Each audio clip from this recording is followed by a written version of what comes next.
After meeting with allies and partners in the Middle East, Secretary of State John Kerry says a growing list of nations is prepared to strike against Sunni militants, a point echoed by White House Chief of Staff Dennis McDonough. And so what we want to make sure happens is that we have committed partners who can take the fight to ISIL on the ground, and they will have not only support from us from the air, but they'll also have training and equipment. That coalition will be essential if Islamic State militants are to be defeated without the deployment of U.S. ground forces in a combat role.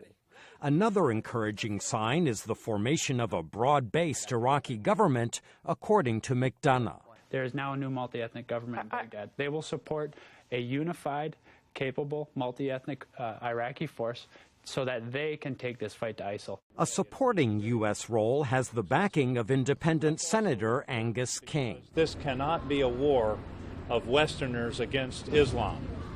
This has to be an area of the world that is willing to police itself. But with lawmakers eager to adjourn well in advance of the November midterm elections, it is not clear whether or when votes will be held to authorize any portion of the strategy President Barack Obama outlined last week.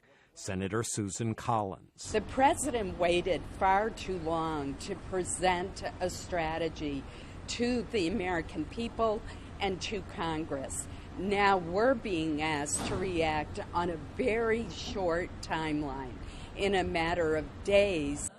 President Obama is not asking formal congressional authorization to strike against the Islamic State.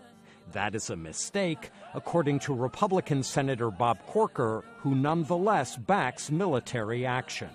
Problems occur, and I just think the administration will be so much wiser to get that authorization and buy-in from Congress on the front end instead of having, over time, 535 Monday morning quarterbacks. Meanwhile, the Islamic State's latest atrocity, the beheading of British aid worker David Haines, is provoking strong reactions on both sides of the Atlantic. The White House condemned the killing as barbaric, while British Prime Minister David Cameron said IS militants are, quote, the embodiment of evil.